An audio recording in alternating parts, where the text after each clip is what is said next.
ಇನ್ನು ಬಾನಂಗಳದಲ್ಲಿ ಲೋಹದ ಹಕ್ಕಿಗಳ ಹಾರಾಟಕ್ಕೆ ಕ್ಷಣಗಣನೆ ಆರಂಭ ಆಗಿದೆ.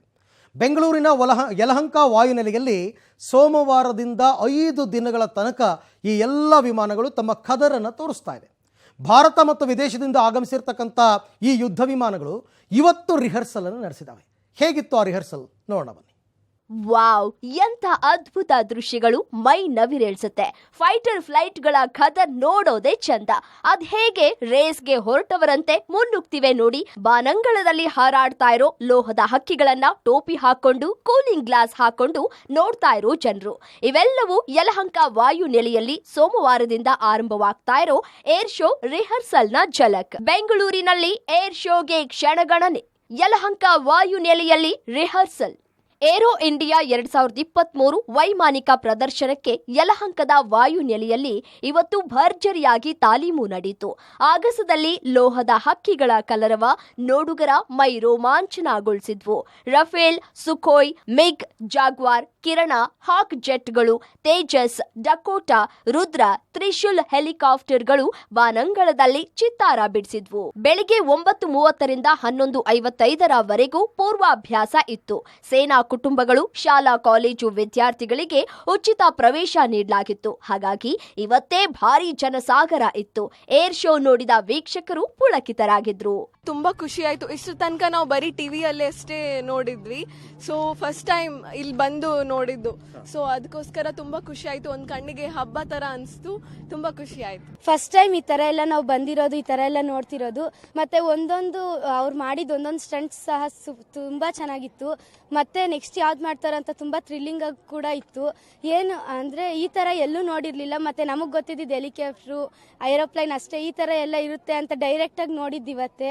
ಈ ತರ ಎಲ್ಲ ಕರ್ಕೊಂಬಂದು ಹಿಂಗೆಲ್ಲ ನೋಡ್ಸಿದಕ್ಕೆ ನಮಗೂ ಸ್ವಲ್ಪ ತಿಳಿತು, ಚೆನ್ನಾಗಿತ್ತು.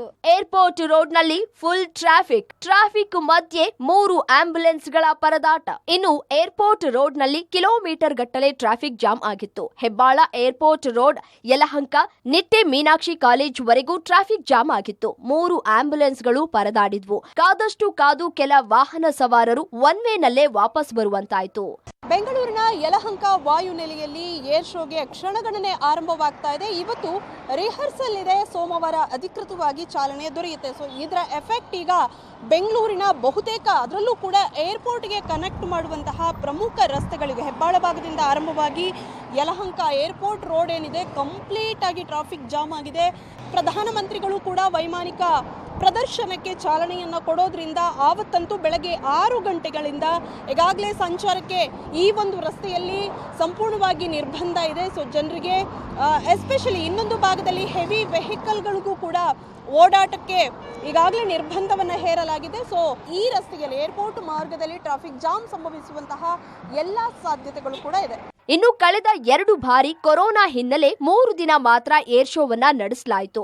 ಆದ್ರೆ ಈ ವರ್ಷ ಪ್ರತಿ ಸಾರಿಯಂತೆ 5 ದಿನಗಳ ಕಾಲ ಏರ್ ಶೋ ನಡೆಯಲಿದೆ. ಸಾರ್ವಜನಿಕರಿಗೆ ಯಾವುದೇ ನಿರ್ಬಂಧವಿಲ್ಲ. ಏರೋ ಇಂಡಿಯಾ ಅಧಿಕೃತ ವೆಬ್ಸೈಟ್ ಮೂಲಕ ಟಿಕೆಟ್ಗಳನ್ನ ಖರೀದಿಸಬಹುದಾಗಿದೆ. ಬಿಸಿನೆಸ್ ಟಿಕೆಟ್ಗೆ $5,000 ಶುಲ್ಕ ನಿಗದಿಪಡಿಸಲಾಗಿದೆ. ವಿದೇಶಿಯರಿಗೆ $150 ಶುಲ್ಕವಿದೆ. ಮೊದಲು 2 ದಿನ ಉದ್ಯಮಕ್ಕೆ ಸಂಬಂಧಿಸಿದವರಿಗೆ ಮಾತ್ರವೇ ಪ್ರವೇಶ ಇರ್ತಾ ಇದೆ. ಕೊನೆಯ 3 ದಿನ ಸಾರ್ವಜನಿಕರ ಪ್ರವೇಶಕ್ಕೆ ಅವಕಾಶವನ್ನ ಕಲ್ಪಿಸಲಾಗಿದೆ. ಒಟ್ಟಾರೆ ರಿಹರ್ಸಲ್ ದಿನವೇ ಏರ್ ಶೋ ಝಲಕ್ ಸಖತ್ತಾಗಿತ್ತು. ಇನ್ನು ಸೋಮವಾರದಿಂದ 5 ದಿನಗಳ ಕಾಲ ಲೋಹದ ಹಕ್ಕಿಗಳ ಕಲರವ ಜೋರಾಗಿ ಇರಲಿದೆ. ಆದ್ರೆ ಇಂದಿನಂತೆ ಟ್ರಾಫಿಕ್ ಕಿರಿಕಿರಿ ತಪ್ಪಿಸಿದ್ರೆ ಸಾಕು ಅಂತಿದ್ದಾರೆ publics. Madesh, public TV, Bengaluru.